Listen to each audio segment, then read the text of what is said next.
Welcome to mid day debate. నేను విజయ్. సిద్ధాంతాలు విధానాలకు పెట్టింది పేరైన భారతీయ జనతా పార్టీ ఆంధ్రప్రదేశ్లో రూటు మార్చింది. గతంలో పార్టీ మూలాలున్న వ్యక్తులు, సంఘ్ సూచించిన నాయకులకే కమలం గుర్తుపై పోటీ చేసే అవకాశం లభించేది. కానీ ఇప్పుడు అలా కాదు. మిగతా పార్టీలాగా గెలిపే ప్రధాన ప్రాతిపదికగా చేసుకుని అభ్యర్థుల ఎంపిక జరుగుతుంది. ఆ క్రమంలో అభ్యర్థులు అదే పార్టీ వారా, ఇతర పార్టీల నుంచి వచ్చిన వారా అన్నది కూడా చూడడం లేదు. బీజేపీ తాజాగా ప్రకటించిన 6 ఎంపీల పేర్లు చూస్తేనే ఈ విషయం స్పష్టంగా అర్థమవుతుంది. ఇది చూసిన వారందరూ ఇది వాజ్పేయి అద్వానీల కాలం నాటి బీజేపీ కాదని అంటున్నారు. ఇదే సమయంలో పార్టీలో దశాబ్దాల నుంచి ఉన్నవారు తమకు తీరని అన్యాయం జరిగిందని ఆవేదన వ్యక్తం చేస్తున్నారు. ఈ పరిస్థితుల్లో వచ్చే ఎన్నికల్లో బీజేపీ నాయకులకు అసంతృప్తుల సహకారం ఉంటుందా అన్నది ప్రశ్నార్థకంగా మారింది.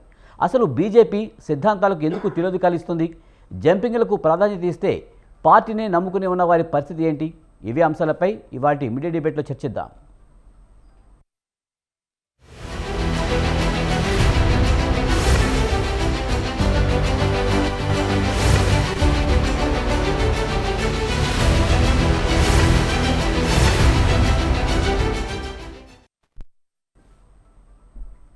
రైట్. ఏపీలో కూటమి అభ్యర్థులను దాదాపుగా ఖరారు చేసింది. నిన్న ఎంపీ స్థానాల అభ్యర్థులను కూడా ఖరారు చేసింది బీజేపీ. కానీ బీజేపీ సీనియర్లను పక్కన పెట్టింది, వలస పక్షులనే సీట్లు ఎక్కువ కేటాయించిందనే విమర్శలు అయితే ఎక్కువగా వినిపిస్తున్నాయి. అలాగే అసంతృప్తులు కూడా తమ గలం వినిపిస్తున్న పరిస్థితి వినిపిస్తుంది.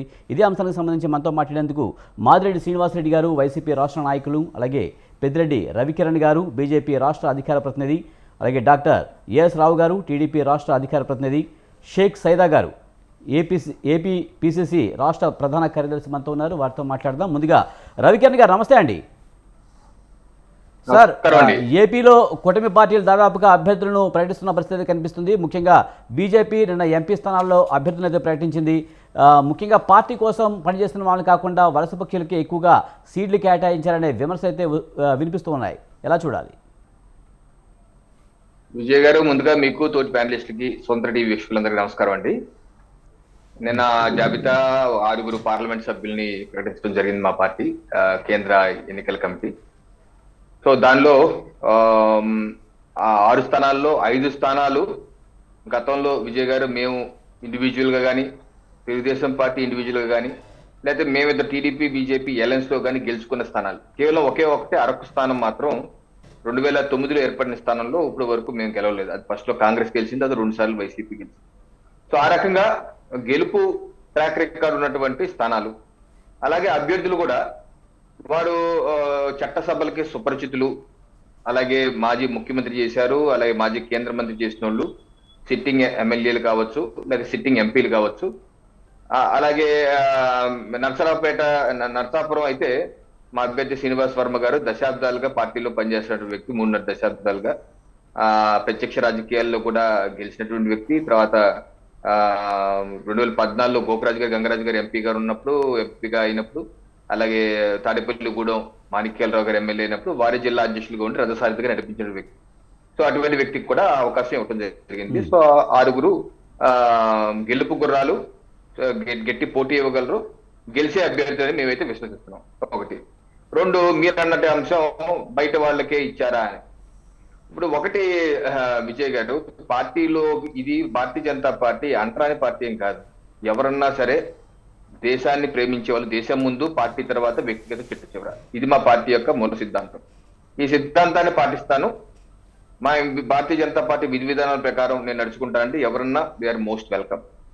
వచ్చినంత మాత్రాన వాళ్ళు ఏదో కొత్తగా వచ్చారు కాబట్టి దూరం పెట్టండి, మేమేదో 30 years ఇండస్ట్రీ కాబట్టి మేము వాళ్ళతో దూరం ఉండవు, ఇది కరెక్ట్ కాదండి. ఎవరన్నా సరే పార్టీలోకి రావచ్చు, అందరినీ ఆహ్వానిస్తాం. పార్టీలో చేరిన వెంటనే వారి పార్టీ మనుషులే, అంతేగాని దాని మళ్ళీ కేటగిరీ లేవు. అది వేరే, అది సీనియర్ కేటగిరీ, జూనియర్ కేటగిరీ, అలాగా విభేదాలు పెట్టుకుంటా ఉంటే ఎక్కడ ముందుకు నడుస్తామండి. ఈరోజు దేశంలో మేము పార్లమెంట్ సభ్యులు 303 ఉన్నామండి. అలాగే ఎమ్మెల్యేలు దగ్గరగా 1500 మంది ఉన్నాం. ఈ 1500 ఎమ్మెల్యేలు, 303 ఎంపీలు అందరూ సంఘ పరివారం నుంచే వచ్చిన వాళ్ళే ఉండాలి అంటే అది ఎలా సాధ్యం? సంఘ పరివారం అంటే కూడా అదేదో బ్రహ్మపదార్థం కాదు కదా. వారు ప్రవహించేది ఇదే, భారత్ మాతకి జయనాలి, దేశం ముందు దేశాన్ని ప్రేమించాలి, సనాతన ధర్మాన్ని ప్రేమించాలి, మన యొక్క సంస్కృతిని కాపాడాలి అన్న ఆలోచన. ఆ ఆలోచన ఉన్న ప్రతి ఒక్కరూ భారతీయ జనతా పార్టీలోకి రావచ్చు. ఇంకోటి కూడా, సంఘ పరివారంలో ఉన్న వాళ్ళు కేవలం బీజేపీలో పనిచేస్తారంటే ఇది తప్పే. సంఘ పరివారంలో ఉన్న వాళ్ళు వివిధ పార్టీలు, రాజకీయ పార్టీలు కూడా ఉన్నారు. వివిధ రాజకీయ పార్టీలో ఉన్నారు. అలాగే ఏబీవీపీలో పనిచేస్తే బీజేపీలోకి వచ్చారండి. ఇప్పుడు రేవంత్ రెడ్డి గారు ఉన్నారు, ఆయన ఏబీవీపీ కార్యకర్త, ఆయన మా తెలంగాణ కాంగ్రెస్ ముఖ్యమంత్రి ఆయన. అలాగే కానీ కానీ రవికిరణ్ గారు ముఖ్యంగా బీజేపీలోకి వచ్చే వాళ్ళందరూ కూడా నిజంగా పార్టీ సిద్ధాంతాలను నమ్మే వస్తున్నారా, వారి రాజకీయ స్వలాభం కోసం వస్తున్నారా అనేది ఎలా తెలుస్తుంది? మీరు మాత్రం సిద్ధాంతాలు అని చెప్తారు కానీ అవి సిద్ధాంతాలు మీరు పాటిస్తున్నట్టుగా అనిపించడం లేదనే విమర్శలు కూడా ఉన్నాయి కదా. అదంతా దుష్ప్రచారం అండి. ఇప్పుడు పార్టీల్లో అందరినీ ఆహ్వానిస్తాం, వాళ్ళు సరిగ్గా పని చేయట్లేదు అనుకోండి దూరం పెడతాం. ఇప్పుడు పార్టీ అవకాశం ఇస్తాను అందరికి. ఇప్పుడు నేనున్నానండి, నేను సాఫ్ట్వేర్ ఇంజనీర్, యుఎస్ లో వర్క్ చేసి వచ్చాను. నేను ఎప్పుడు ఆర్ఎస్ఎస్ లో లేను, కానీ నాకు చిన్నప్పటి నుంచి దేశభావాలు ఎక్కువ, దేశభక్తి గేయాలు రాసేవాడిని. నాకు ఈ సిద్ధాంతాలు ఉన్న పార్టీ ఏదని ఎత్తుక్కుని వెళ్ళాను, బీజేపీలో జాయిన్ అయ్యాను. ఒక 10 సంవత్సరాలుగా దశాబ్ద కాలంగా పనిచేస్తున్నాను. అంతేగాని ఇప్పుడు నువ్వు ఆర్ఎస్ఎస్ నుంచి కాదు కాబట్టి నువ్వు బీజేపీలో ఉండకూడదు, చేయకూడదు అంటే ఎలా కుదురుతుందండి? 10 సంవత్సరాల నుంచి పార్టీలో ఇప్పుడు నా క్యారెక్టర్ బాగాలేదనుకోండి, నా ప్రవర్తన బాగాలేదు, ఆటోమేటిక్ నన్ను పక్కన పెట్టేస్తారు. నాకు 2019లో ఎమ్మెల్యేగా అవకాశం ఇచ్చారు, కంటెస్ట్ చేశాను. అలాగే చాలా మంది వస్తున్నారు, యువతరం చాలా మంది వస్తున్నారు, వివిధ పార్టీల నుంచి కూడా వస్తారు. వచ్చిన వాళ్ళు ఈ పార్టీ సిద్ధాంతం అనుగుణంగా పనిచేయాలి, పనిచేయడం వేరే రకంగా ఉంది అంటే వాళ్ళు పక్కన పెడతారు.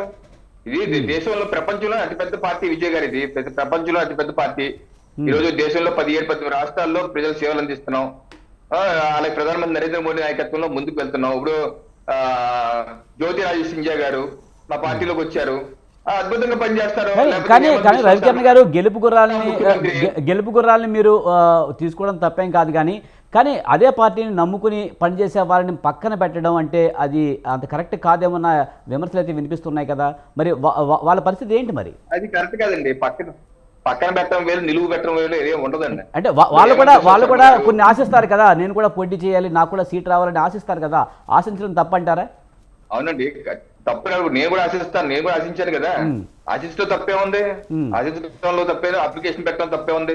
ఇప్పుడు హేమంత్ బిశ్వ శర్మ గారు కాంగ్రెస్ నుంచి వచ్చారు, తర్వాత ఎమ్మెల్యేగా ఉన్నారు, ఆ తర్వాత ఆయన ముఖ్యమంత్రిగా ఉన్నారు. అలాగే మా పార్టీలో కూడా దశాబ్దాలుగా పనిచేసి, మేము భారతీయ జనతా పార్టీ విలక్షణమైన కార్యకర్త అండి. స్వార్థ ప్రయోజనాల కోసం పనిచేసే కార్యకర్త కాదు. విస్తృతమైనటువంటి దేశ ప్రయోజనాలు, దేశం ముందు పార్టీ తర్వాత స్వలాభం చిట్ట చివరన ఆలోచించే కార్యకర్త. ఓకే, మాకు అభిలాష ఉంటది, ఎవరైనా పోటీ చేయాలని అంటే మాది ఇస్తానని చెప్తాం, ఏమన్నా మాది కూడా పరిశీలించండి అని. అవకాశం ఇస్తే ఓకే, అవకాశం ఇవ్వకపోతే పని చేసుకుంటూ వెళ్ళిపోతాం అంతే. అంతేకాని దాని మీద రోదనలు, వేదనలు, లేకపోతే దాడులు ఏం ఉండవండి. అందరూ ఒకటే, దశాబ్దాలుగా పనిచేసినా ఒకటే, ఈ రోజు పార్టీలోకి వచ్చినా ఒకటే. అందరికి సముచితమైన ప్రాధాన్యత ఉంటది, అందరికి కలుపుకొట్టుకు వెళ్తాం, కలుపుకుంటూ వెళ్తాం, అందరికీ అవకాశం ఇస్తాం. మరో విమర్శ ఏంటంటే, పొద్దున పార్టీలో జాయిన్ అయ్యారు, సాయంత్రం టికెట్ ఇచ్చేసారన్న. ఇప్పుడు దీంట్లో తప్పేంటి అన్నారు. ఇప్పుడు భారతీయ జనతా పార్టీని ఒక్కదాన్ని సింగిల్ అవుట్ చేయడం ఎందుకు? వైసీపీ పార్టీ ఏం చేసిందండి? ఈయన కేసీఆర్ నాని గారు, విజయవాడ సిట్టింగ్ టీడీపీ ఎంపీ, ఆయన ఎప్పుడు జాయిన్ అయ్యారు వైసీపీలో? వైసీపీ ఎప్పుడు టికెట్ ఇచ్చేసింది? 24 గంటల్లో టికెట్ ఇచ్చేసింది కదా. అంటే మిగతా పార్టీలతో పాటే ఈ పార్టీ కూడా, అంటే మీకు కొన్ని సిద్ధాంతాలు ఉన్నాయని చెప్తారు కదా, ఆ సిద్ధాంతాలు నేను పట్టించుకోకుండా మిగతా పార్టీలా కానీ మీ పార్టీ కూడా అంటారు, అంతేనా సార్? ఇప్పుడు సిద్ధాంతాలు అన్నది మా యొక్క పార్టీ యొక్క రన్నింగ్, ప్రభుత్వం యొక్క రన్నింగ్ గురించి. ఎవరన్నా వచ్చి జాయిన్ అవటంలో దాంట్లో సిద్ధాంతం ఏముందని చెప్పండి. ఇప్పుడు జాయిన్ అయ్యారు, టికెట్ ఇవ్వటంలో దాంట్లో సిద్ధాంతం ఏముంది? కేవలం 10 ఏళ్ళు పనిచేసిన వారికి టికెట్ ఇవ్వాలి, కొత్తగా ఎవరు రాకూడదు, వస్తే టికెట్ ఇవ్వని పెట్టుకుంటే కూర్చుంటే ఎలా అవుతుంది? అది సాధ్యం కాదు కదా. అన్ని పార్టీలకి జరుగుతుంది అది. టికెట్ ఇవ్వటం, జాయిన్ అవ్వటం. ఇప్పుడు చెప్పండి సార్, ఎవరన్నా నికార్సుగా పార్టీకి ఎక్కువ కాలం ఎవరు పనిచేస్తున్నారు? బీజేపీలోనే ఎక్కువ ఉంటారు, మిగతా పార్టీలో చాలా మంది దూకేసి వెళ్ళిపోతున్నారు. మేము ఇప్పుడు నేను 10 ఏళ్ళు పనిచేస్తున్నాం, అలాగే 30 ఏళ్ళు పనిచేసిన వాళ్ళు ఉన్నారు, అంతేగాని కొత్త వాళ్ళు రానే ఉన్నాం. ఇప్పుడు మొన్నటి వరకు కాకినాడ సిటీ అండి, కొత్తగా ఇంకో అతను వస్తున్నారు, ఆయన టికెట్ ఇద్దామని పార్టీ అనుకుంది, ఒకవేళ పొత్తులో భాగంగా కుదిరితే. నేనేం అబ్జెక్ట్ చేయలేదండి. 2019 ఎమ్మెల్యే పోటీ చేసిన అబ్బాయి ఆయనకి ఎందుకు ఇస్తారు? నాది పరిశీలించండి, అవకాశం అయితే నాది ఇవ్వండి అన్నాను అంతే. Right sir, right. మనం ఇంకా మాట్లాడదామండి. ఇంకా మాదిరెడ్డి శ్రీనివాసరెడ్డి గారు వైసీపీ రాష్ట్ర నాయకులు ఉన్నారు, ఆయనతో మాట్లాడదాం. శ్రీనివాసరెడ్డి గారు నమస్తే అండి. సార్, ఏపీలో 1% కూడా ఓటింగ్ లేని బీజేపీకి నేతలు కరువయ్యారు, అందుకే ఇతర పార్టీలను నమ్ముకుని వాళ్ళ నుంచి నాయకులను తీసుకుంటున్నారు, గతంలో ఉన్న సిద్ధాంతాలను పక్కన పెట్టారనే విమర్శలపై మీరేమంటారు? నమస్తే విజయ్ గారు. ముందుగా మీకు, స్వతంత్ర వీక్షకులకు, రవికిరణ్ గారికి, సైదా గారికి, అదేవిధంగా వారి విశ్లేషకులు, వారి పేరు వారికి అందరికీ కూడా గుడ్ ఈవినింగ్ అండి. ఈ రోజున సిద్ధాంతాలు లేవు, ఏమీ లేవు సార్. భారతీయ జనతా పార్టీ దేశం ముఖ్యం, పార్టీ తర్వాత వ్యక్తిగతం చిట్ట చివర అనేది ఒట్టి ప్రసంగాల వరకే పరిమితం తప్ప సూక్తులు ఎదుటి వాళ్ళకి చెప్పడానికే కానీ మేము పాటించడానికి కాదు అనేదాన్ని చెప్పటం. ఇక్కడ చంద్రబాబు నాయుడు గారు అదేవిధంగా భారతీయ జనతా పార్టీ అధిష్టానం మధ్య ఒక బ్రీచ్ ఆఫ్ కాంట్రాక్ట్ జరిగిందండి. అంటే ఒక ఉల్లంఘన జరిగింది. ఆ ఉల్లంఘన ఏంటంటే భారతీయ జనతా పార్టీ ఈ రాష్ట్రంలో 6 ఎంపీ స్థానాల్లో పోటీ చేయట్లా, 7 ఎంపీ స్థానాల్లో పోటీ చేస్తుంది విజయ్ గారు. ఏంటంటే ఆ బ్రీచ్ ఆఫ్ కాంట్రాక్ట్ ఏంటంటే వీళ్ళది అసలు బాపట్లతో కానీ మన గుంటూరుతో కానీ ఏ విధమైనటువంటి సంబంధం లేనటువంటి తెన్నేటి కృష్ణప్రసాద్ని తీసుకొచ్చి బాపట్లలో తెలుగుదేశం పార్టీ క్యాండిడేట్ గా అనౌన్స్ చేసేంత వరకు కూడా భారతీయ జనతా పార్టీ వాళ్ళు వాళ్ళ అభ్యర్థుల్ని విడుదల చేయలే. ఆ టి కృష్ణప్రసాద్ అనే ఆయన వీర విధేయుడు నరేంద్ర మోడీ గారికి భారతీయ జనతా పార్టీ తరఫున వరంగల్ టికెట్ అతనికి ఇవ్వాలి. ఇది తెలంగాణలో. అక్కడ ఇవ్వలేని పరిస్థితుల్లో వాళ్ళు ఏం చెప్పారంటే, నీవు కోరుకునేటటువంటి నీకు ఇష్టమైనటువంటి రఘురామకృష్ణరాజుకి మేము నర్సాపురంలో ఇస్తాము, నీవక్కడ బాపట్లలో నీ పార్టీ తరఫున మా క్యాండిడేట్ కి ఈ కృష్ణప్రసాద్కి ఇవ్వమని చెప్పేసి వాళ్ళిద్దరి మధ్య ఒప్పందం సార్. సరే, అందుకే నువ్వు, ఎందుకంటే వాళ్ళు చంద్రబాబు నాయుడు నమ్మరు. చంద్రబాబు నాయుడు అధికారికంగా బాపట్ల సీట్ అనౌన్స్ చేసేంత వరకు ఈ 6 అభ్యర్థుల పేర్లు అనౌన్స్ చేయకుండా వాళ్ళు జాగ్రత్త పడ్డారు. కృష్ణప్రసాద్ పేరు బయటకు వచ్చిన తర్వాత ఆయన ఐపీఎస్ ఆఫీసర్, గుంటూరు జిల్లాకు కూడా ఎస్పీగా పనిచేశాడు. ఆ పనిచేసినప్పుడు కూడా చంద్రబాబు నాయుడు గారితో కలిసి ప్రయాణం చేసినటువంటి వ్యక్తి. కొంత అది కూడా అతను కలిసి వచ్చిందేమో. చంద్రబాబు నాయుడు బాపట్లలో తన పార్టీ తరఫున ఆస్పిరెంట్స్ గా ఉన్నటువంటి ఉండవల్లి శ్రీదేవి లాంటి వాళ్ళని, ఇంకా కొంతమంది పాపం చాలా మంది ఉన్నారు ఆ సీట్ ఆశిస్తున్న వాళ్ళు, అందరినీ పక్కన పెట్టేసి ఏకంగా అమిత్ షా గారు, నరేంద్ర మోడీ గారు పిలిపించారని చెప్పేసి అతనికి సీట్ ఇచ్చేశారండి. వాళ్ళు ఆశించింది ఏంటంటే, నర్సాపూర్ భారతీయ జనతా పార్టీకి వదిలేశాం, 4 ఏళ్లుగా మా కోసం. కానీ శ్రీనివాసరెడ్డి గారు, ఏది ఏమైనప్పటికీ కూడా ఈసారి గెలుపు గుర్రాలకే టికెట్లు ఇచ్చాము, ఇతర పార్టీలను తీసుకొచ్చినప్పటికీ కూడా పార్టీ సిద్ధాంతాలు నమ్ముకున్న వాళ్ళకి, మా సిద్ధాంతాలకు అనుగుణంగా పనిచేసే వాళ్ళకే మేము టికెట్లు ఇస్తున్నామని చెప్తూ ఉన్నారు. ఈ నేపథ్యంలో ఖచ్చితంగా గెలుపు మా సొంతం అవుతుందని చెప్తున్నారు. అనేది తీసేయండి. ఇక గెలుపు గుర్రాలు అనేది 6గురిలో ఏ ఒక్కరు కూడా గెలవరు అనేది నా వ్యక్తిగత అభిప్రాయం. సరే, వాళ్ళ ఆశలు వాళ్ళకు ఉంటాయి.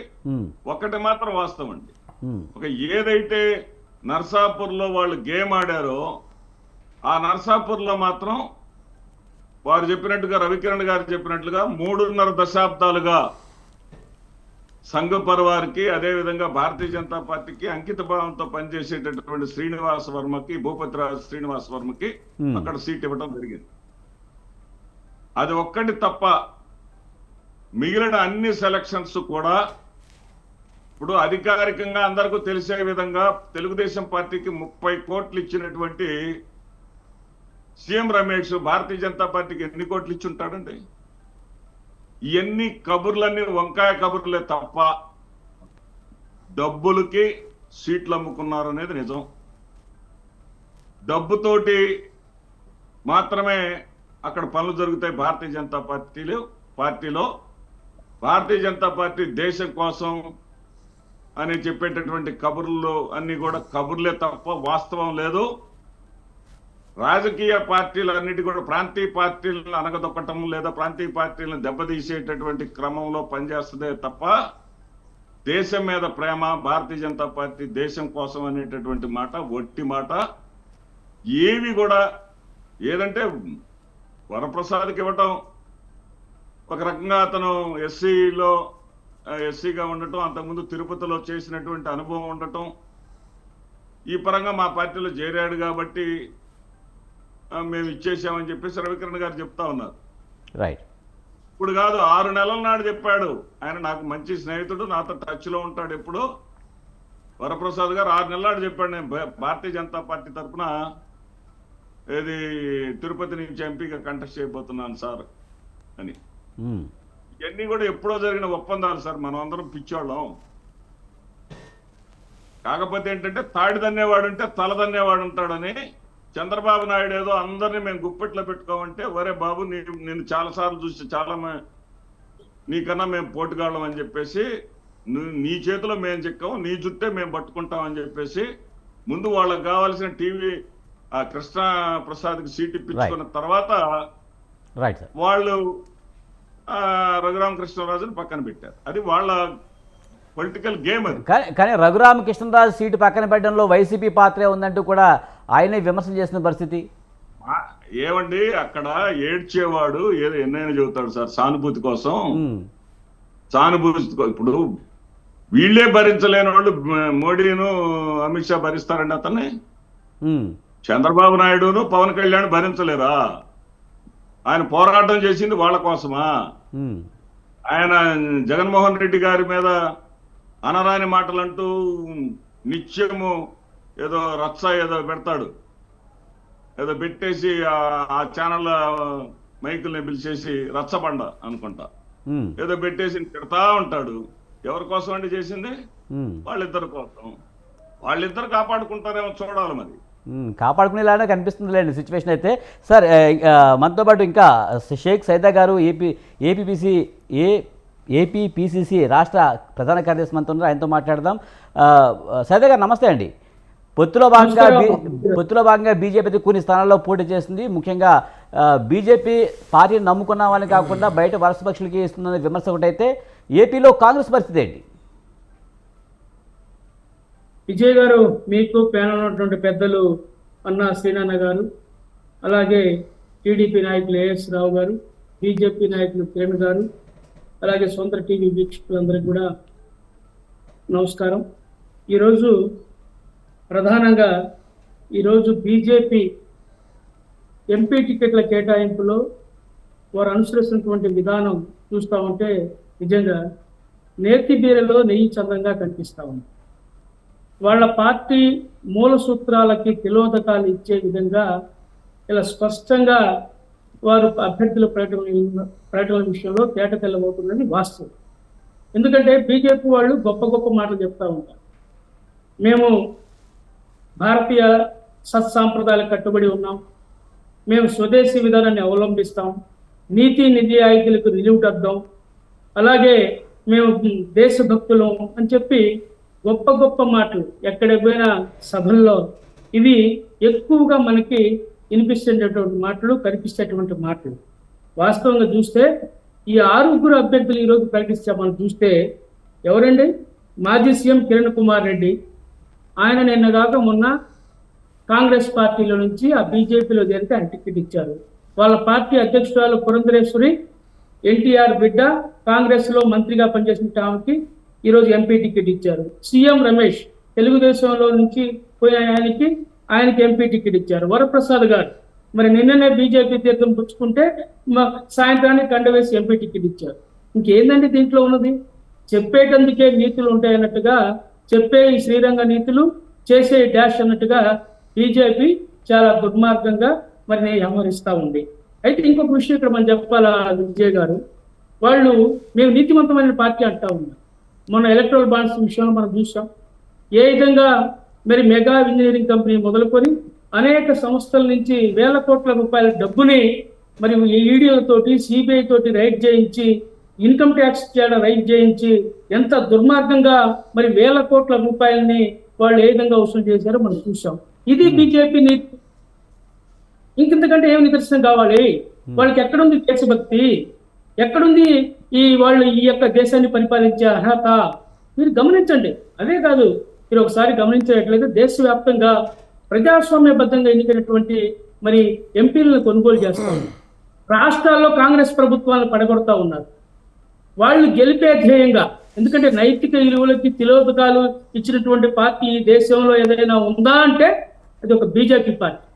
ఇకపోతే ఈ రాష్ట్రానికి విషయానికి వస్తే బీజేపీ అంటేనే బాబు, జగన్, పవన్.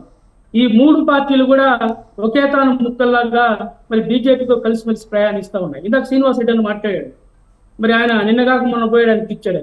సీఎం రమేష్ ఎవరు అని చెప్పి ఆయన కూడా ప్రశ్నిస్తా ఉన్నాడు. ఎవరండి వీళ్ళందరూ కూడా? ఈరోజు ఒకే తానులో ముక్కలు ఈ 3 కూడా. ఇంతకంటే ఇంకేమైనా కావాలా? ఈ 3 పార్టీలు కూడా ఈ రోజు మోడీని ప్రశ్నించే పరిస్థితి లేదు. ఈ దేశానికి సంబంధించి, ఈ రాష్ట్రానికి సంబంధించి ప్రజలు ఎదుర్కొన్నటువంటి అనేక ఇబ్బందుల గురించి మాట్లాడేటువంటి ధైర్యం, ప్రశ్నించే హక్కు ఈ పార్టీలకు లేదు. వీళ్ళు గొంతులు మూగపోతా ఉన్నాయి. మనం చూసాం, ప్రత్యేక హోదా గురించి మాట్లాడేవాడు లేడు, రాజధాని గురించి మాట్లాడేవాడు లేడు, లేకపోతే పోలవరం ప్రాజెక్ట్ ఎందుకు పూర్తి కాలేదో మాట్లాడేవాడు లేడు, రైల్వే జోన్ గురించి అడిగేవాడు లేడు. ఈ 3 పార్టీలు కూడా బీజేపీతో కుమ్మక్కై పనిచేస్తా ఉన్నాయి. ఈ 3 కూడా మరి బీజేపీ అంటేనే భారతీయ జూటా పార్టీ, ఈ జూటా పార్టీతో కుమ్మక్క అవుతా ఉన్నారు. It is clear. సైదా గారు, కిరణ్ కుమార్ రెడ్డి కానివ్వండి, లేకపోతే పురంధరేశ్వర రెడ్డి కానివ్వండి, ఎంత గతంలో కాంగ్రెస్లో పదవులు అనిపించే వాళ్ళని చెప్తున్నారు. కానీ ఇలాంటి వాళ్ళందరినీ మీ పార్టీ ఎందుకు రక్షించుకోలేకపోతుంది? మరి ఆ వాళ్ళని ఇక్కడే ఉంచుకుంటే కనుక ఖచ్చితంగా మీ పార్టీ కూడా ఎంతో కొంత బలోపేతం అయి ఉండదు కదా. రాబోయే రోజుల్లో కనీసం ఒక్క సీటును వచ్చే అవకాశం ఉందా? ఎందుకంటే బీజేపీకి అసలు ఓటింగే లేని చోట దాదాపు ఇప్పుడు 10 స్థానాలు ఎమ్మెల్యే చేస్తుంది, 6 ఎంపీ చేస్తుంది. పొత్తులో భాగంగా గెలిచే అవకాశాలు కనిపిస్తూ ఉన్నాయి. మరి కాంగ్రెస్ పరిస్థితి ఏంటి? ఒకటి విజయ్ గారు, ఇప్పుడు జనాలు కూడా ఎలా ఉన్నారంటే, ఏ చెట్టు పచ్చగా ఉంటే ఆ చెట్టు మీద వాళ్తా ఉన్నారు. ఎందుకంటే కాయలున్న చెట్టు మీదనే పోతా అంటారు తప్ప, ఈ రోజు మేము ఇబ్బందుల్లో ఉన్నాం. కాంగ్రెస్ పార్టీ దేశవ్యాప్తంగా ఇలాంటి దొంగలందరికీ ముఖ్యమంత్రులను చేసి, ఇలాంటి క్యారెక్టర్లెస్ ఫెలోస్ అందరికీ కూడా మంత్రులను చేసి ఈ రోజు కాంగ్రెస్ పార్టీ ఇబ్బంది పడతా ఉంది. ఈ రోజు రాహుల్ గాంధీ గారు ఆయన చేస్తున్నటువంటి యాత్ర మనం చూస్తా ఉన్నాం. ఈ రోజు కాంగ్రెస్ పార్టీ దగ్గర మన ప్రెస్ మీట్ లో మాట్లాడారు, మీరు విన్నారు. మీరు అది సీనియర్ జర్నలిస్ట్ గమనించండి. కాంగ్రెస్ పార్టీ ఇంత ఇబ్బందికర పరిస్థితుల్లో ఉన్నా, ఇంత కష్టాల్లో ఉన్నా, ఈ దేశం కోసం నిలబడుతున్నటువంటి పార్టీ కాంగ్రెస్ పార్టీ. ఈ రోజు మీరు గమనించండి, కాంగ్రెస్ పార్టీ దేశ స్వాతంత్రం కోసం మహాత్మా గాంధీ హయాం నుంచి ఇప్పుడు కూడా మరి పనిచేస్తున్నటువంటి పార్టీ, దేశ స్వాతంత్ర ఉద్యమంలో పాల్పంచుకున్నటువంటి పార్టీ, వేలాది మంది, లక్షలాది మంది మరి కాంగ్రెస్ పార్టీ బలిదానాలు చేసినటువంటి పార్టీ. ఇందిరాగాంధీ, రాజీవ్ గాంధీ ఈ దేశం సమైక్యతగా, సమగ్రతగా ఉండాలని పోరాటం చేసినటువంటి కాంగ్రెస్ పార్టీ. దయారాములు వస్తుంటారు, పోతుంటారు, వీళ్ళు పోయినా మాకు ఇబ్బంది లేదని చెప్పి మీ ద్వారా తెలియజేస్తున్నాను. రైట్. మనతో పాటు ఏఎస్ రావు గారు, టీడీపీ రాష్ట్ర అధికార ప్రతినిధి ఉన్నారు, ఆయనతో మాట్లాడదాము. ఏఎస్ రావు గారు నమస్తే అండి. ముఖ్యంగా మనం చూస్తూ ఉన్నాం, పొత్తుల్లో భాగంగా అటు బీజేపీ ఎంపీ స్థానాన్ని ప్రకటించింది. సరే, మొత్తం ఓవరాల్గా చూసుకుంటే అటు జనసేన కానీ ఇటు బీజేపీలో కానీ అంతా టీడీపీ వాళ్ళు ఉన్నారు, టీడీపీ కోవర్ట్లే ఉన్నారనే విమర్శలు వస్తున్నాయి. ఓ పక్కమో బీజేపీ చెప్తుంది మేము సిద్ధాంతాలు పాటించే పార్టీ అని, కానీ వలస పక్షులకి ఇస్తుంది. ప్యానల్ ఉన్న సోదరులకు అందరికీ కూడా నమస్కారం. విజయ్ గారు, ముందుగా ఫస్ట్ కాంగ్రెస్ నాయకులు సైదా గారు చెప్పిన దానికి నేను జవాబు చెప్తాను.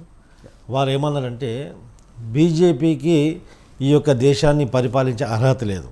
అర్హత ఏ విషయంగా వస్తుంది? మరొక మాట అన్నారు, క్యారెక్టర్లెస్ ఫెలోస్కి అందరికీ మేము మంత్రులు చేసి, ముఖ్యమంత్రులు చేసి మోసపోయామని. కాంగ్రెస్ యొక్క క్యారెక్టర్ ఆ స్వతంత్రం వచ్చిన నుంచి ఇప్పటి వరకు కాంగ్రెస్ యొక్క క్యారెక్టర్ అని నేను చూపిస్తాను. ఈరోజు మీ యొక్క నాయకుడు జోడో తోడో పోడో యాత్ర పెట్టుకుని కన్యాకుమారి నుంచి కాశ్మీర్ వరకు పెట్టుకున్నాడు కదా. ఏ రాజకీయ నాయకుడైనా కానీ ఒక ప్రజాస్వామ్య దేశంలో ఒక దగ్గర నుంచి పాదయాత్ర స్టార్ట్ చేసినా కానీ, రోడ్ ర్యాలీ స్టార్ట్ చేసినా కానీ అక్కడ ఉన్నటువంటి ఇంపార్టెంట్ స్తూపాలను కానీ, ఇంపార్టెంట్ మాన్యుమెంట్స్ కానీ దర్శించుకోవడం జరుగుతుంది.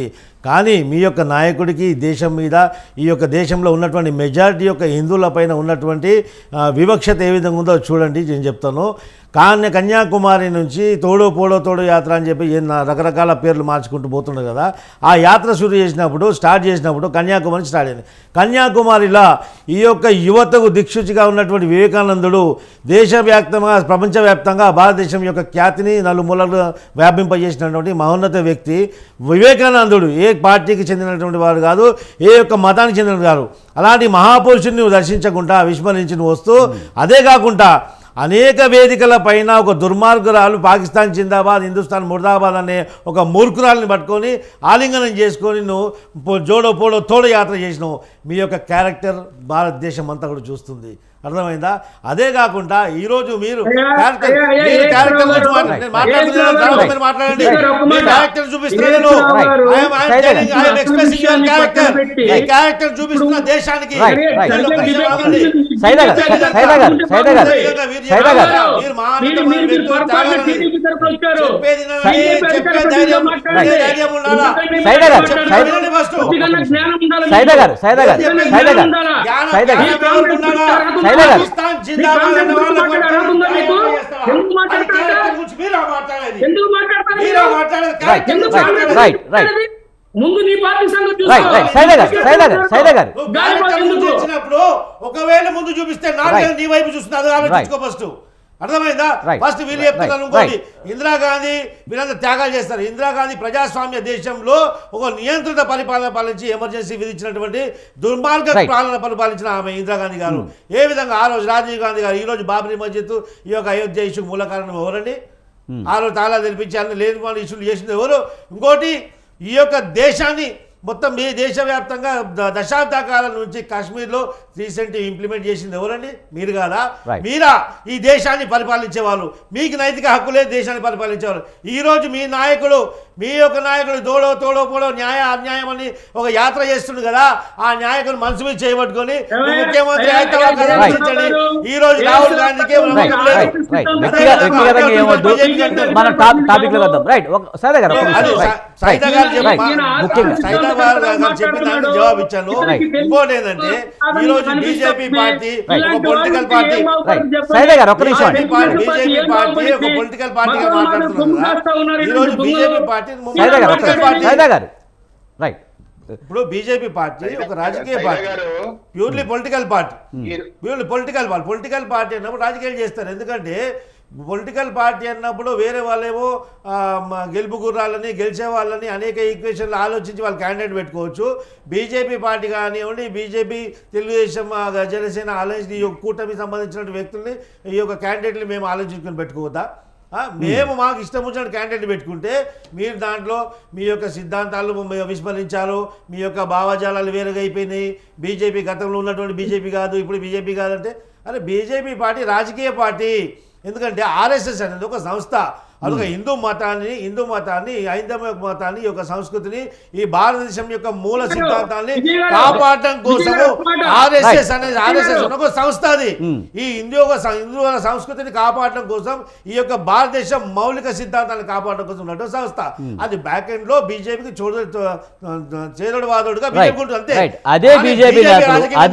అదే బీజేపీ నేతలు ముఖ్యంగా టీడీపీ కోవర్ట్లకే టికెట్లు కేటాయించారని చెప్పి అధిష్టానానికి లేఖ రాశారు. దానికి ఏమంటారు?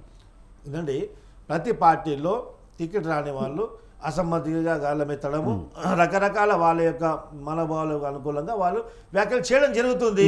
ఆ తర్వాత ఎవరెవరు మనకు రెబెల్గా మారుతున్నారో, ఎవరెవరు మనకు యాంటీగా ఉన్నారో, తర్వాత అధిష్టానం పిలిచేసి ఎవరు పార్టీ నాయకులు వాళ్ళ పార్టీని పిలుచుకొని వాళ్ళు మాట్లాడడం జరుగుతుంది. ఇంకా టైం ఉంది కదా, వీళ్ళని దోనికి పడుతుండ్రు. ఏ విధంగా ఈ యొక్క మూడు పార్టీలలో వైరం క్రియేట్ చేయాలా, ఈ యొక్క పొత్తును డిస్టర్బ్ చేయాలా, మనుషుల మధ్యలో పార్టీల మధ్యలో వైరం ఎట్లా క్రియేట్ చేసి వీళ్ళు సంతోషపడాలని 24 గంటలు అదే పిచ్చి. కానీ నిజానికి పార్టీ కోసం పనిచేస్తున్న వాళ్ళకి కాకుండా బయట నుంచి వచ్చిన నేతలకు ఇస్తే ఆ క్యాడర్ సహకరించే అవకాశం ఉందంటారు? విజయ్ గారు, కొన్నిసార్లు అధిష్టానం కొన్ని విషయాలలో ఆలోచించి తీసుకోవడం జరుగుతుంది. అన్ని విషయాలు బయటికి చెప్పే అవకాశం ఉండదు. ఎందుకంటే కొన్నిసార్లు మేము కూడా 30 సంవత్సరాల నుంచి పార్టీకి కష్టపడినప్పుడు కొన్నిసార్లు టికెట్ రానప్పుడు నా పార్టీకి నాకు ద్రోహం చేసిందని, పార్టీని తలదని, పార్టీని వేస్తూ ధిక్కరించిపోతే అది పిచ్చితనం అవుతుంది. అంతేగాని పార్టీ యొక్క సిద్ధాంతాలకు కట్టుబడి ఉన్న వాళ్ళం కాబట్టి పార్టీని పట్టుకుని ఉంటాం మేము. అదేవిధంగా బీజేపీ యొక్క సిద్ధాంతాలని, ఆర్ఎస్ఎస్ మూలాలని, భావజాలని అనుకూలంగా ఉన్న వాళ్ళు మాత్రం ఈరోజు నాకు పార్టీ టికెట్ ఇవ్వలేదు, రేపు తర్వాత పార్టీ గెలుపుకు నేను కృషి చేసిన తర్వాత నాకు సముచిత స్థానం కల్పిస్తుందని నాకు ఆశతో పార్టీలో కొనసాగుతారు. కానీ పార్టీ టికెట్ ఇస్తేనే కాదంటే 175 సీట్లలో వాళ్ళు తీసుకున్నది 6 ఎంపీ సీట్లు, కొన్ని టికెట్లు, దాంట్లో ఎంతమందికి ఇవ్వగలుగుతారండి? వందలాది లీడర్లు ఉంటారు నియోజకవర్గంలో, మొత్తం రాష్ట్ర వ్యాప్తంగా. అందరికి అకామిడేట్ చేయగలుగుతారా?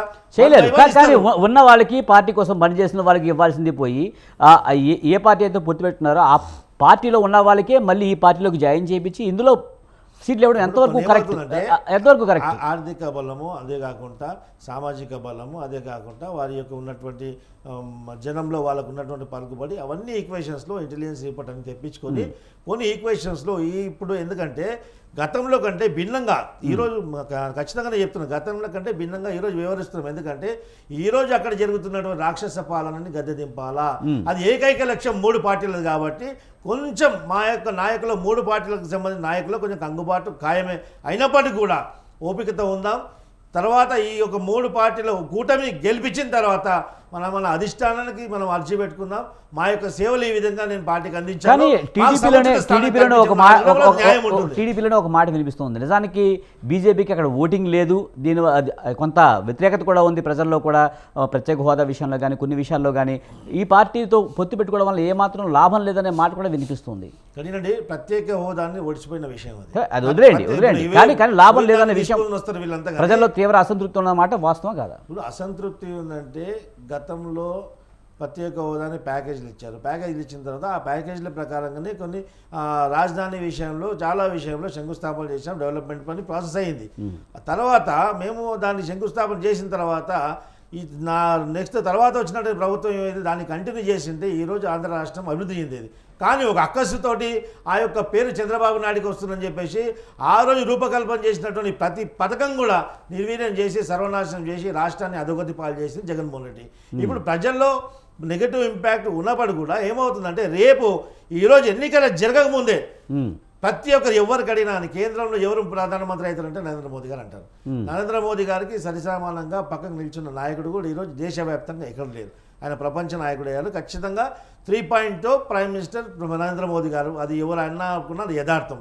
ఇప్పుడు రేపు మనకు రావాల్సినటువంటి రాయితీలు కేంద్రం యొక్క సహకారం ఉంటేనే కదా ఈ యొక్క రాష్ట్రం డెవలప్ అవుతుంది, రాష్ట్రం అభివృద్ధి జరుగుతుంది. రాష్ట్రంకి రావాల్సినటువంటి నిధులు కానీ అనేకమైనటువంటి రాయితీలు కానీ తెచ్చుకోవడం కేంద్రం యొక్క సహకారంతో జరుగుతుంది. కాబట్టి కేంద్రంలో రాష్ట్రం యొక్క ఫలితాలు ఏ విధంగా ఉన్నా కేంద్రంలో వచ్చేది మాత్రం ముమ్మాటికి బీజేపీ ఎన్డీఏ కూటమికి కావాల్సింది కనుక ఖచ్చితంగా బీజేపీ రాష్ట్రంలో వస్తుందా, రాష్ట్రంలో కూటమి వస్తుందా? ఖచ్చితంగా కూటమి వస్తుంది, ఘన విజయం సాధిస్తుంది.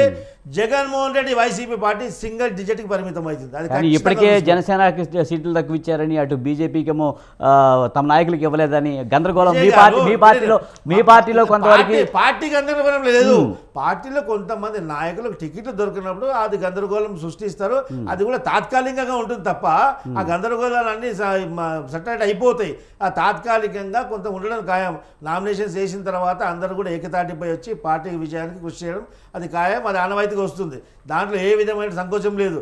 కానీ ఇక్కడ ఏం జరుగుతుందో, ఏమైనా జరగాలా, ఏమైనా పుల్లబెట్టాలా, వీళ్ళ మధ్యలో వైరం క్రియేట్ చేయాలని చెప్పేసి ఒకవైపు ఈ 2 సిస్టర్ పార్టీలు కాంగ్రెస్ వైఎస్ఆర్సీపీ ప్లస్ కాంగ్రెస్ పార్టీ వద్దరు. కాంగ్రెస్ పార్టీకి చెప్పడానికి ప్రజల్లో చెప్పుకొని పోవడానికి ఏమీ లేదు. ప్రత్యేక హోదా అని చెప్పి మళ్ళీ తీసుకొస్తారు. చచ్చిపోయిన పాము తీసుకొచ్చి మళ్ళీ బతికిందని చూపిస్తున్నారు. ఇలాంటి జిమ్మికులు వాళ్ళు కాంగ్రెస్ పార్టీకి చేస్తున్నారు. కాంగ్రెస్ పార్టీకి 100 ఓట్లు కూడా రావు. కాంగ్రెస్ పార్టీకి ఓటింగ్ శాతం అక్కడ 0. అదే పాటు వీళ్ళు వాళ్ళు పనిచేస్తుంది ప్రభుత్వ వ్యతిరేక ఓట్లు చీల్చడానికి కాంగ్రెస్ పార్టీ అక్కడ ప్యాకేజ్ కూడా వచ్చింది. అది ప్రజలందరూ గమనిస్తున్నారు. మీరు ఎంత మొర పెట్టుకున్నా మీకు ఓట్లు పడవు.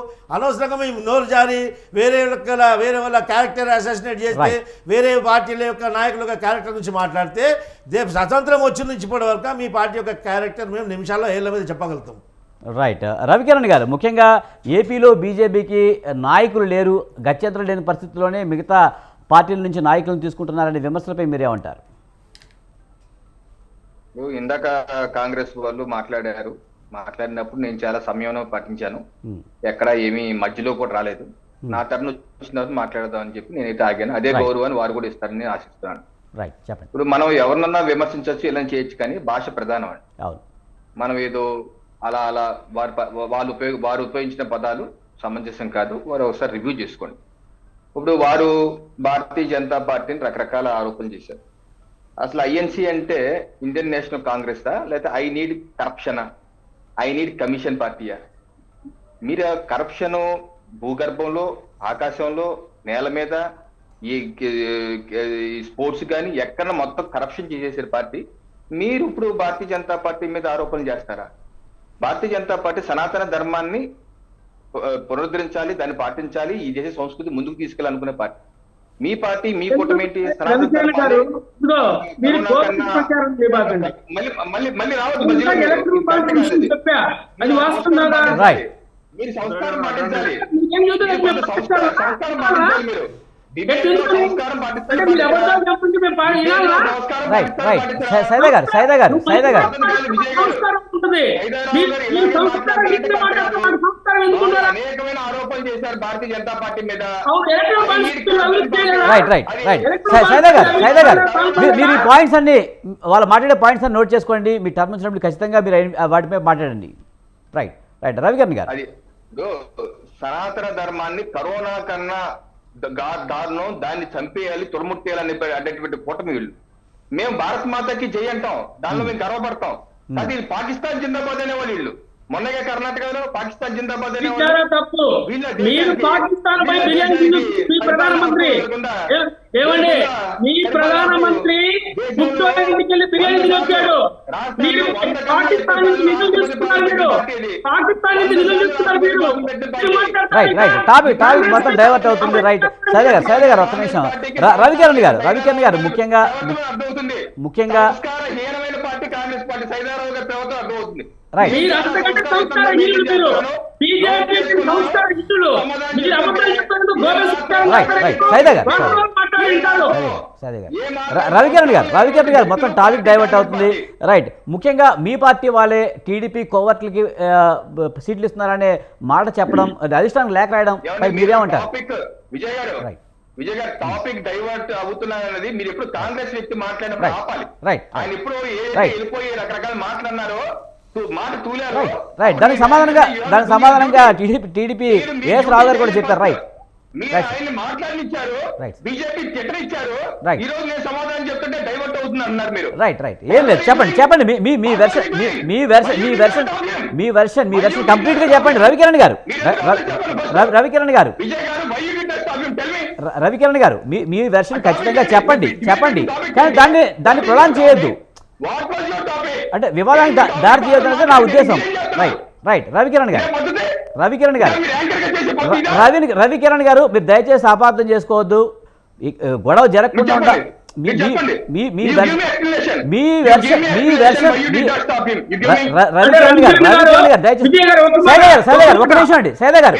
సైదా గారు మీరు మధ్యలో రావద్దు, మీ పాయింట్ నోట్ చేసుకోండి దయచేసి.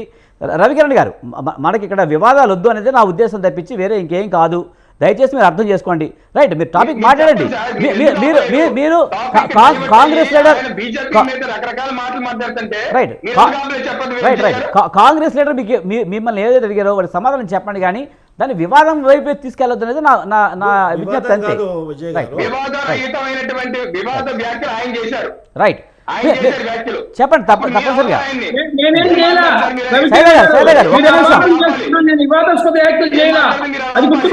సైదా గారు మీరు మధ్యలో రావడం వల్ల మొత్తం డిబేట్ అంతా గందరగోళం దారితీస్తుంది. రైట్, రవికిరణ్ గారు రైట్, టాపిక్లోకి వచ్చాయండి. రైట్, ఇప్పుడు విజయ్ గారు, రవికిరణ్ గారు మీరు మాట్లాడండి మీరు మాట్లాడండి. రవికిరణ్ గారు ఇప్పుడు ఏం మాట్లాడమంటారు చెప్పండి. మొత్తం డిస్టర్బ్ చేశారు. లేదు, ఏం డిస్టర్బెన్స్ లేదు, మీరు కామన్ తెచ్చుకోవాల్సిన ఇది లేదు. రైట్ సార్, చెప్పండి. ముఖ్యంగా మీ పార్టీ నేతలే ముఖ్యంగా అధిష్టానానికి లేఖ రాయడానికి మీరు ఎలా చూస్తారు? ముఖ్యంగా టీడీపీ కోవర్ట్లే తీసుకొస్తున్నారు. మీకు వచ్చిన ఇబ్బంది ఏంటి? మా పార్టీ నేతలు మా అధిష్టానం రాసుకుంటే మీకు వచ్చిన ఇబ్బంది ఏంటి? మాకు వచ్చిన ఇబ్బంది ఏం లేదు, మీ వారికి వచ్చిన ఇబ్బంది, అదే డిబేట్ అంశం. మేము వైసీపీ పార్టీకి రాసామా ఏంటి? వైసీపీ పార్టీకి టీడీపీకి రాసామా ఏంటి? మా పార్టీ నేతలు మా పార్టీ అధిష్టానం రాసుకున్నారు, అయ్యా ఇది చూడండి అని. దాని పార్టీ అధిష్టానం చూస్తారు, చూసి చేస్తారు. మరి మీకు వచ్చిన ఇబ్బంది ఏంటో నాకు అర్థం కావట్లేదు. వైసీపీ పార్టీ వాళ్ళు మాట్లాడుతూ అదే ఇప్పుడు మీరు మొత్తం డిబేట్ డిస్టర్బ్ చేశారు విజయ్. ఇంకోటి, ఓకే, వైసీపీ పార్టీ వాళ్ళు మాట్లాడుతూ వాళ్ళు ఏమంటారంటే ఏంటి రఘురామకృష్ణరాజు గారికి నర్సాపురం టికెట్ ఇస్తారు, అలాగే బాపట్లలో టీడీపీ వాళ్ళేమో కృష్ణప్రసాద్ గారికి అది ఒప్పందం అంటున్నారు. ఆ ఒప్పందం ఒకవేళ నిజమే అయితే మరి నర్సాపురం రఘురామకృష్ణరాజు మేము ఇవ్వలేదు కదా. ఇవ్వనప్పుడు ఆ ఒప్పందం ఎలా జరిగిందని మీకెలా తెలుసు? ఎవరు చెప్పారు? ఎందుకు ఈ బురద జల్లే కార్యక్రమం? ఇప్పుడు ఆయన కృష్ణప్రసాద్ గారు మోడీ గారి దగ్గర దూరమో నాకైతే తెలియదు, అసలు ఆయన ఎవరో దూరం నాకు తెలియదు. నేను పార్టీలో 10 ఏళ్ళు ఉన్నా, ఆయన ఎవరో నాకు తెలియదు అసలు. పోనీ ఆయన వచ్చారు, గుంటూరులో పని చేసుకున్నారు, ఎస్సీ సామాజిక వర్గం, దళిత సామాజిక వర్గం, టీడీపీ వాళ్ళు ఎంపీ టికెట్ ఇచ్చారు. ఎంపీ టికెట్ ఇబ్బంది ఏంటి, ఎక్కడన్నా ఎవరైనా పోటీ చేయొచ్చు ఒకటి. ఇంకోటి వారు ఏమంటారంటే సీఎం రమేష్ గారు 30 కోట్లు కాంగ్రెస్ పార్టీకి ఇచ్చారంటున్నారు. మీరు చూసారా డాక్యుమెంట్? సీఎం రమేష్ గారు కొన్ని ఎలక్ట్రల్ బాండ్స్ అన్నది చట్టబద్ధమైనటువంటి బాండ్, దాంట్లో చట్ట వ్యతిరేకం ఏం లేదు. ఆ చట్టబద్ధమైన బాండ్ సీఎం రమేష్ కొన్నారా? ఆ సీఎం రమేష్ అనే వ్యక్తి కొన్నాడా? ఆయన ఏం కొనలేదే. సీఎం రమేష్ అనే వ్యక్తి ఎక్కడ కొనలేదే. కొన్నది ఎవరు? రిత్విక్ ప్రాజెక్ట్స్. రిత్విక్ ప్రాజెక్ట్స్ కి ఈ సీఎం రమేష్ దాంట్లో సభ్యుడా? సీఎం రమేష్ కొడుకు సీఎం రాజేష్, ఇంకో అతను నాయుడు గారు, వాళ్ళిద్దరు పార్ట్నర్స్. రిత్విక్ ప్రాజెక్ట్స్ వాళ్ళు కాంగ్రెస్ కే కాదు, వైసీపీకి ఇచ్చారు, జేడీయూకి ఇచ్చారు, టీడీపీకి ఇచ్చారు. ఇచ్చుకుంటారు. చట్ట వ్యతిరేకమైన కాదు కదా. సీఎం రమేష్ కి రిత్విక్ ప్రాజెక్ట్స్ ఏ సంబంధం లేదు. ఆయన ఆ కంపెనీ నుంచి రిజైన్ చేసేసి పుష్కర కాలం అయింది. పుష్కర కాలంలో సంవత్సరం కాదండి, పుష్కర కాలం అయిపోయింది. ఆయనకి ఆ ప్రాజెక్ట్ ఏ సంబంధం? వాడు కొడుకు నిర్వహించుకుంటున్నాడు.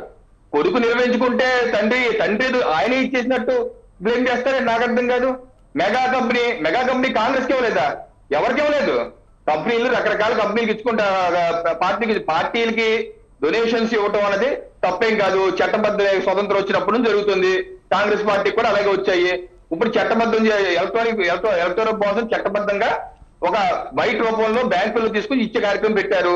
అది చట్టం చేసేసరి సుప్రీంకోర్టు కొట్టేసింది. ఓకే, అది కట్టమన్నారు, పెట్టారు. అది చట్ట వ్యతిరేకం అయిపోయినట్టు. మెగా ఇచ్చేస్తే సీఎం రమేష్ ఇవ్వకుండా ఇచ్చేసినట్టు ఇలా బురదలేదు. పోయి చెప్పండి, నేను ఛాలెంజ్ చేస్తాను మీ ఛాలెంజ్ వైసీపీ పార్టీని ఎవరన్నా. సీఎం రమేష్ ఈ రోజు వరకు రిత్విక్ ప్రాజెక్ట్స్ లో ఆయనే పార్ట్నరు, ఆయన ఉన్నాడు అన్నది ఒక్క డాక్యుమెంట్ చూపించండి. మీరు ఎవరన్నా ఒక్క డాక్యుమెంట్ ప్రూఫ్ చూపించండి. ఎలిగేషన్ చేయడం కాదు, ఒక డాక్యుమెంట్ చూపించండి. సో ఇది అనవసరమైనటువంటి రచ్చ చేసి భారతీయ జనతా పార్టీ మీద బురద జల్లే కార్యక్రమం. కానీ మా పార్టీ, నేను ఇందాక చెప్పాను విజయ్ గారు, పార్టీలో ఇప్పుడు వైసీపీ పార్టీలో జగన్మోహన్ రెడ్డి గారిని వైఎస్ఆర్ చెంచల్గూడ పార్టీ అని తిట్టిన వాళ్ళు కూడా ఈ రోజు ఆ పార్టీలో ఉన్నారు, మంత్రులు చేశారు. అలాగే బొత్స సత్యనారాయణ గారు వైసీపీలో ఉన్నారు. అలాగే టీడీపీని తిట్టిన వాళ్ళు టీడీపీలో కూడా ఉన్నారు. అన్ని పార్టీల్లో అన్ని వాళ్ళు ఉంటారు. ఇది తప్పేం కాదు. అలాగే మా పార్టీలో కూడా వచ్చారు. వాళ్ళు ఇప్పుడు కాదు, 5 ఏళ్ల క్రితమే వచ్చారు. మీరు అంటున్న సదరు టీడీపీ వాళ్ళు 5 ఏళ్ల క్రితమే వచ్చారు. 5 ఏళ్ల క్రితమే. ఇప్పుడు ఈ రోజు నిన్న రావటం కాదు కదా. 5 ఏళ్ల క్రితం పార్టీ కోసం పనిచేస్తున్నారు. ఒకసారి పార్టీలోకి వచ్చేసాక పార్టీ కాని వ్యక్తులు ఎలా అయిపోతారండి? ఈ సమంజసం కాదు. ఒక ఆశావాళ్ళు ఉంటారండి. నేను కూడా ఆశించాను, చాలా మంది ఆశిస్తారు. కానీ పార్టీ అన్ని కోణాలు చూసుకొని అవకాశాలు వస్తాయి. అక్కడ ఉన్నది మేము తీసుకుంటుంది 6 స్థానాలే. పార్టీలో 6, 175, 10. దానిలో మాకు ఎక్కువ మంది ఆశావాహులే ఉంటారు. ఎందుకంటే మొదటి నుంచి మేము ఎక్సైజ్ చేస్తున్నాం. 170 స్థానాలకు 3,000 మంది ఆశావాహులు వచ్చారు. 3,000 మంది. సో ఈ 3,000 మంది వచ్చారు కాబట్టి వాళ్ళకి మనసులో ఆవేదన ఉంటుంది. ఇది ఏ పార్టీలో అయ్యేది కదా. వైసీపీలో అలాగే గొడవ జరుగుతుంది, టీడీపీలో గొడవ జరుగుతుంది, జనసేనలో గొడవ జరుగుతుంది. ఇవన్నీ అన్ని పార్టీలో ఉన్నదే. సర్దుకుంటారు, 1-2 రోజుల్లో అందరూ సర్దుకుంటారు. ఎన్డీఏ ప్రభుత్వం రాష్ట్రంలో వచ్చే విధంగా, కేంద్రంలో 400 సీట్లు వచ్చే విధంగా, బీజేపీకి 370 దాటే విధంగా మేమందరం కృషి చేస్తాం. తప్పనిసరిగా ప్రధానమంత్రి నరేంద్ర మోడీ గారే మరొకసారి ప్రధానమంత్రి కావడం పక్కా. రైట్. శ్రీనివాసరెడ్డి గారు, ముఖ్యంగా పార్టీలు మారడం అనేది నేతల్లో చాలా సర్వసాధారణం అంటూ చెప్తున్నారు రవికిరణ్ గారు. అలాగే గెలుపు గుర్రాలకి సీట్లు ఇవ్వడం అనేది మా వ్యక్తిగత విషయం. అలాగే సీఎం రమేష్ గురించి ఇంతకుముందు కామెంట్ చేశారు. దాదాపు 5 ఏళ్ల నుంచి బీజేపీలో ఉంటున్నారు కనుక పార్టీ కోసం పనిచేస్తున్నారు కదా, సీట్లు ఇస్తామని చెప్తున్నారు. మీరేమంటారు? విజయ్ గారు, అది వారి వ్యక్తిగత విషయం, నేను కాదంటలేదు. ఈ డిబేట్ చూసిన తర్వాత నాకు అర్థమైనటువంటి విషయం ఒకటి ఉందండి. ప్రధానంగా ప్రతి ఛానల్ వాళ్ళకి కూడా చెప్పదలుచుకున్నాను, మీకు కూడా చెప్పదలుచుకున్నాను. వాళ్ళు కూటమిగా ఉన్నారు కాబట్టి భారతీయ జనతా పార్టీ, జనసేన, టీడీపీ వాళ్ళని ఎవరికి వాళ్ళని పిలిచి మళ్ళీ ఒక వైసీపీ వాళ్ళని పిలవద్దండి మీరు ఇక మీదట. కాంగ్రెస్ వాళ్ళు కూడా పిలిచేవండి ఈసారి. కూటమి తరపున ఒకళ్ళని పిలవండి. బీజేపీ నుంచి ఒకళ్ళు, తెలుగుదేశం నుంచి ఒకళ్ళు అవసరంలా. ఎందుకంటే ఏఎస్ రావు గారి స్వరం, అదే విధంగా రవికిరణ్ గారి స్వరం డైజెస్ట్ కావాలన్నా వాస్తవాలు మాట్లాడతాం. వాస్తవాలు మేము మాట్లాడము, ఉన్న విషయం మాట్లాడతాము, లేనిదే మాట్లాడము. ఎందుకంటే వాస్తవాలు మాట్లాడతాం. ఎవరన్నా బట్ట కాల్చి మీద ఊరుకునే శక్తి లేదు. విమర్శించేటప్పుడు సాక్ష్యాధారాలు చూసుకొని వాస్తవాలు విమర్శించే ఎవరు ఊరుకోరు. మేము నోరు తెరిస్తే అసలు మీరు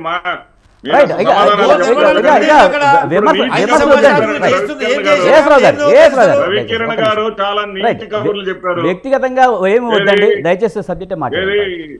కాంగ్రెస్ పార్టీనో లేకపోతే ఇంకో పార్టీనో సమర్థించడం నా ఉద్దేశం కాదు. వారు చెప్పినటువంటి నీతి కబుర్ల గురించి ఒక మాట చెప్తా. 2014లో 2G స్పెక్ట్రమ్ గురించి పెద్ద స్కామ్ అండి. ఆ స్కామ్ అని చెప్పేసి కనిమొళి దగ్గర నుంచి పెద్ద పెద్ద రాజకీయ నాయకులందరూ కూడా భారతీయ జనతా పార్టీకి లేదా వ్యతిరేకంగా ఉన్నటువంటి కాంగ్రెస్ పార్టీకి వ్యతిరేకంగా ఉన్నటువంటి వాళ్ళందరినీ తీసుకెళ్లి అరెస్ట్ చేసి లోపలేశారండి.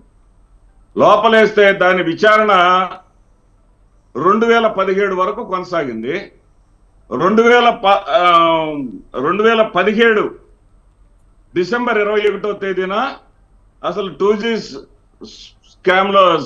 స్పెక్ట్రమ్ లో ఏమి జరగలేదని, అదంతా కూడా ఫేక్ అని, అదంతా కూడా వట్టిదేనని చెప్పారండి. చెప్పిన తర్వాత భారతీయ జనతా పార్టీ వాళ్ళు దాన్ని అంతటితో వదిలిపెట్టలా. భారతీయ జనతా పార్టీ వాళ్ళు దానిని మరలా 2018న దాన్ని పునరుద్ధరించడం కోసం 2018 మార్చి 20న సిబిఐ కేసు దాఖలు చేశారు. దాఖలు చేసి అది 1,76,000 కోట్ల రూపాయల కరప్షన్, 1,76,000 కోట్ల రూపాయల కరప్షన్. అది దాన్ని మాత్రం తిరిగి తవ్వాల్సిందే అని చెప్పేసి 2019 ఎన్నికలకు ముందుగా వాడుకోవాలని ప్రయత్నం చేసినటువంటి దౌర్భాగ్య party Bharatiya Janata party. Bharatiya Janata party ఎదుటి పార్టీల మీద నిందలు వేసి దేశం కోసం ఏ పని చేయకుండా వాళ్ళు తప్ప వాళ్ళు మాత్రమే పునీతులు, ఎదుటి వాళ్ళందరూ కూడా సత్యహరిశ్చంద్రులు అన్నట్లుగా దొంగలు అన్నట్లుగా వాళ్ళు ఒక పబ్లిసిటీ చేసి పబ్బం గడుపుకునేటటువంటి వాళ్లే తప్ప వాళ్ళేమి పునీతులు కాదు అంటానికి ఆ కోర్టు తీర్పిచ్చిందండి. శ్రీనివాసరెడ్డి గారు సిస్టర్ పార్టీ కోర్టు చాలా స్పష్టంగా తీర్పిచ్చింది. ఆగండి కోర్టు చాలా స్పష్టంగా తీర్పిచ్చింది. ఒక మాట మీరే చదువురు కానీ కోర్టు చాలా స్పష్టంగా తీర్పిచ్చింది. ఎప్పుడు తీర్పిచ్చిందండి?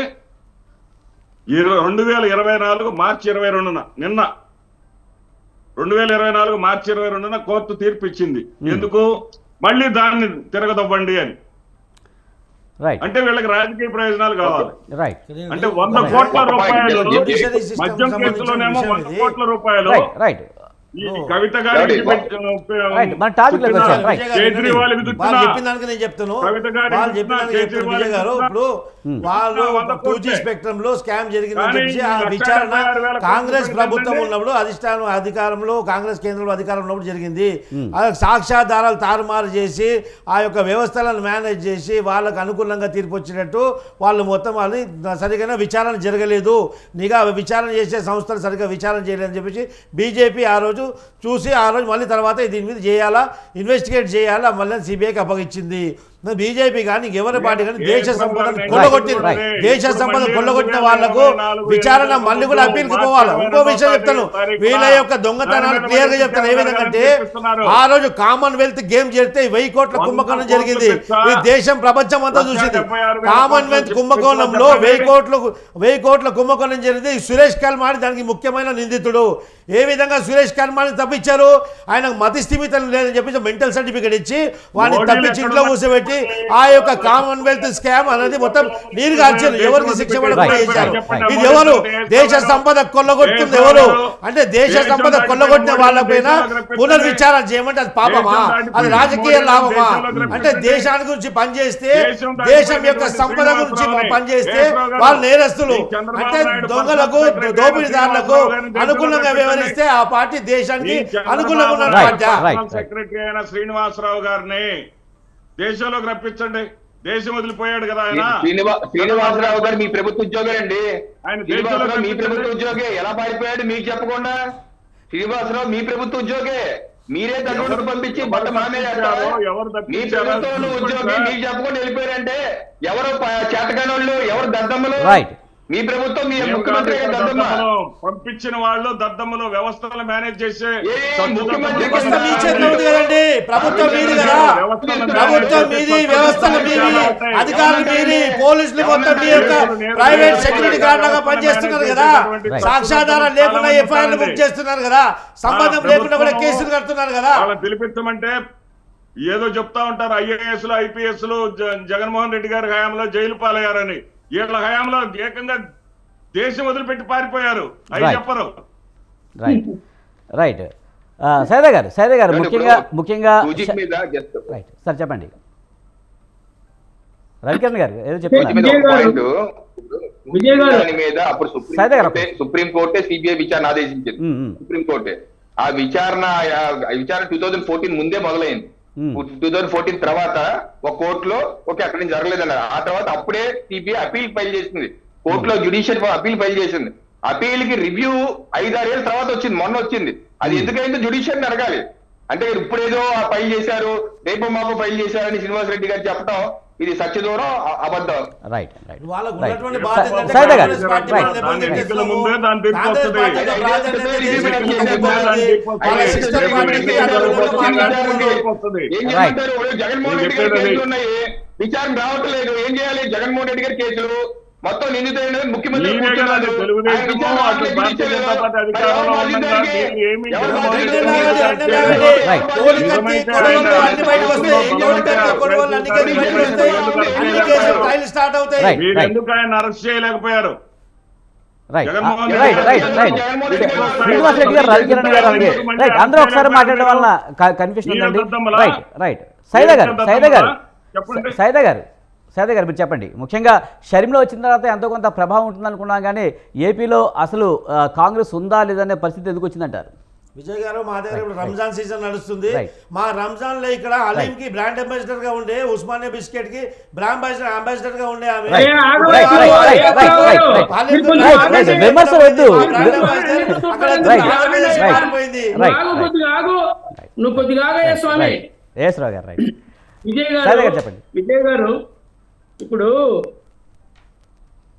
రవికిరణ్ గారు నేను మాట్లాడిన మాటలకి ఆయన పాపం బాగా ఫీల్ అయ్యాడు. అంతకంటే మా ఏఎస్ రావు అన్న కూడా బాగా ఫీల్ అయ్యాడు. నేను ఎందుకు చెప్తున్నానంటే నేను వాస్తవాలు మాట్లాడా. ఎందుకంటే వాస్తవవాది లోక విరోధి అన్నట్టుగా నేను మాట్లాడిన మాటలు వాళ్ళకి చేదుగా అనిపించవచ్చు, కానీ ఈ వాస్తవాలు. మరి ఆయన మాట్లాడారు మన రవికిరణ్ గారు, మేము పాకిస్తాన్ జిందాబాద్ అంటామండి కాంగ్రెస్ వాళ్ళు. ఈ దేశ స్వాతంత్రం పాకిస్తాన్ జిందాబాద్ అనలేదా? పాకిస్తాన్ జిందాబాద్ అని ఒక వ్యక్తిని, ఒక మహిళని, ఒక అమ్మాయిని పాకిస్తాన్ జిందాబాద్ అనేక వేదికల్లో పాకిస్తాన్ జిందాబాద్ అని ఆ వ్యక్తిని ఆలింగనం చేసుకుని ఆమెతో ఎలా కొనసాగుతారు? ఆమెని ర్యాలీలో ఎలా తీసుకెళ్తారు? అరే ఎందుకైనా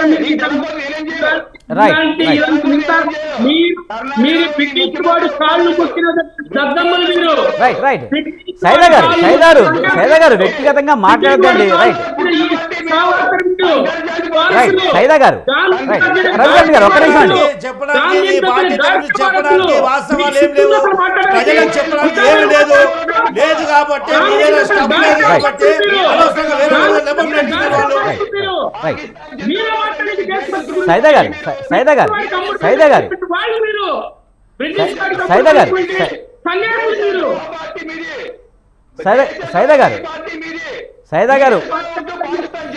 రవికిరణ్ గారు ఒక్క నిమిషం అండి.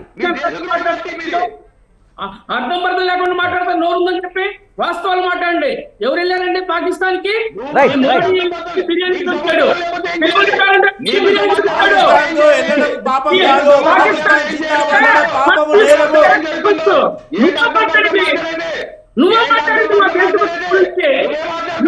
రైట్ రైట్ సైదా గారు రవికిరణ్ గారు రైట్ వ్యక్తిగతంగా విమర్శించుకోవద్దండి సైదా గారు. Right right right thank you Saida గారు, అలాగే మాదిరెడ్డి శ్రీనివాస్ రెడ్డి గారు, పెద్దిరెడ్డి రవికిరణ్ గారు, డాక్టర్ ఏఎస్ రావు గారు, థ్యాంక్ యూ వెరీ మచ్ అండి డిబేట్లో పాల్గొన్నందుకు. ఇది ఇవాటి డిబేట్. చూస్తూనే ఉండండి స్వతంత్ర.